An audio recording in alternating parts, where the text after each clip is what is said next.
J.D. Sumner.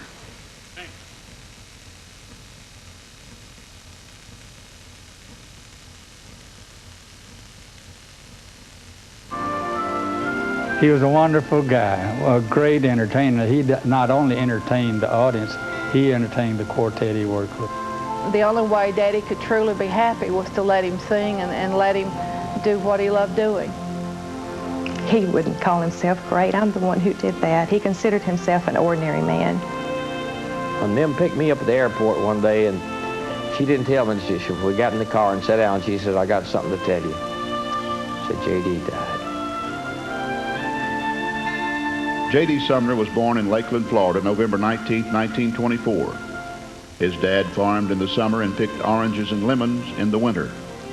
The Spanish moss, which grew in the large oak trees in local residents' yards, was gathered by the Sumner family and sold as it was used in the making of automobile seats. J.D. got his first taste of gospel music at the Church of God camp meeting in Waimama, Florida, listening to the Homeland Harmony and the Rangers Quartet. The latter being his favorite, J.D. would follow bass singer Arnold Hiles around like a puppy. J.D. began singing professionally with the Sunny South Quartet in 1945. He later joined the Sunshine Boys in Atlanta, Georgia. At the age of 15, J.D. met Mary Agnes Varnador. They were married on June 14, 1941, at the Waimama camp meeting. J.D.'s youngest daughter, Shirley. My grandmother took my dad to a camp meeting service to hear Frank Stamps sing. Frank Stamps was a very well-known bass singer, innovator of gospel music. He published songbooks. Everyone that knows anything about the history of gospel music knows about Frank Stamps. After Frank and Naomi had gotten married, Frank came back to a camp meeting in Waimama, and my dad walked in, and at that time Dad was probably, I guess 16, 17 years old. But Daddy walked in, and years later Frank saw Daddy come in the back of the camp meeting, and he said, "Ladies and gentlemen, a great young bass singer has just walked in, and I'd like for J.D. to come on down and join in the choir." And I heard a 45 RPM record of J.D. singing "Oh Happy Day." And I never knew just exactly why I felt, though, that I should call J.D. Now I feel now that it was the Lord directing me to do it, because it worked out so wonderfully beyond all expectations, is the way it did work out. But I called J.D., and he said, "Well," I want to pray about it. J.D. had just rededicated his life there in Atlanta, and he said, "I want to pray about it and think about it." And I said, "Okay, fine, if you'll let me know." And I either offered him to be a partner in the group, or I would pay him a certain salary. Well, he'd take his choice. And so after a few days, he called me back. He said, I'll come, and I'd like to be a partner in the group." So J.D. and Mary and Francis and Shirley moved to Memphis. At times there were people in need that J.D. would find out about it and come to their rescue.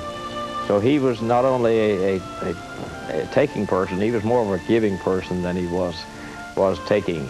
And I certainly miss J.D. and always will. In fact, my wife, Mim, and I we talk about it every day. We just can't realize J.D. is gone. It just seems like he's one of those people you think's going to live forever. He left his mark in this business. J.D., as you know, was the bus man for quartets, and he started a lot of things in our group, a lot of things it's just normal now. It was a luxury back in those days. And J.D.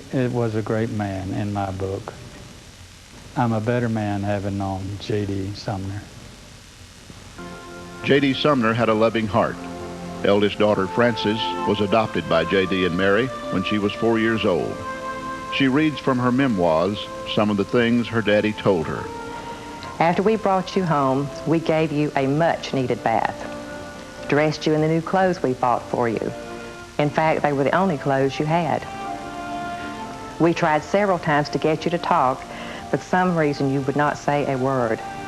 It seemed that you were scared and just didn't know what to do. So I asked you if you could sing. And boy, was I surprised. You started singing a very popular song of that day.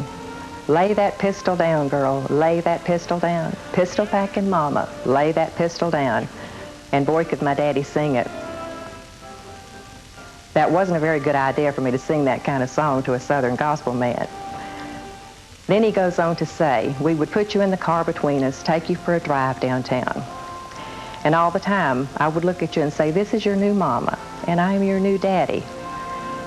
I'd ask you, would you like an ice cream cone or some candy? And of course, I would shake my head no.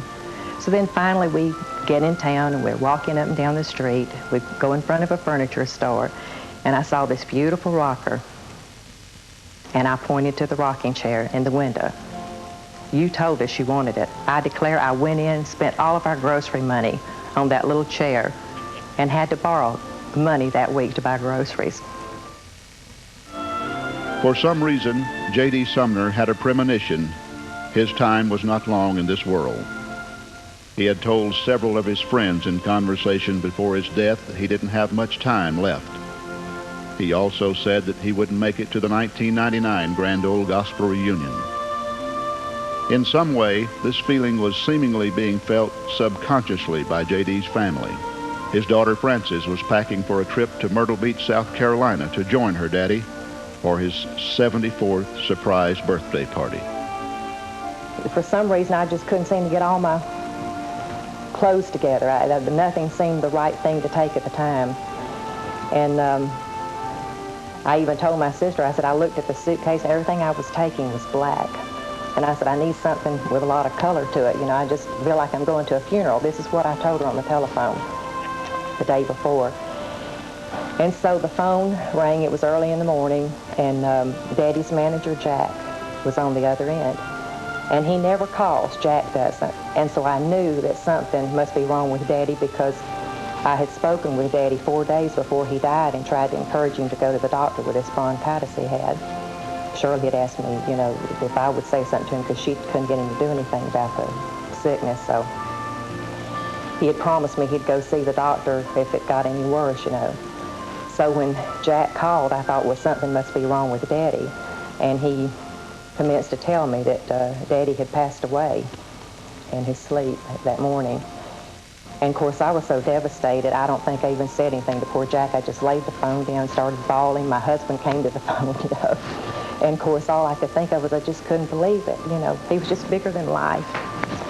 And, but I knew it was true, and I knew that Jack, you know, would never tease me about anything like that. I was just totally devastated. I guess the thing that I had feared most in my life had happened.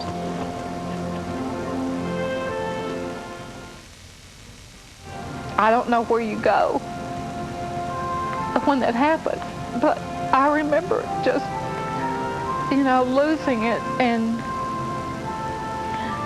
you know, denying it and saying, that's not funny, that's, you know, that's, I don't consider that a joke, and they were saying, honey, it's, you know, it's, we're not trying to play a joke on you, it's really the truth. In his career in gospel music, J.D. wrote over 500 gospel songs. J.D. is credited for establishing the National Quartet Convention, the Gospel Music Association, and the Dove Awards, and in addition, he was president of the Stamps Quartet School of Music, member of the Gospel Music Hall of Fame and the Southern Gospel Music Hall of Fame, and at his death was serving as president of the Southern Gospel Music Association. He was also placed in the Guinness Book of Records as the man with the lowest voice in the world. His Stamps Quartet sang backup for Elvis Presley the last 7 years of Presley's life. J.D.'s earthly remains were entombed beside his wife Mary in the Woodlawn Mausoleum in Nashville, Tennessee. All J.D. ever asked of his fans and peers was, if you'll let me sing bass for as long as I live, I sure will appreciate it.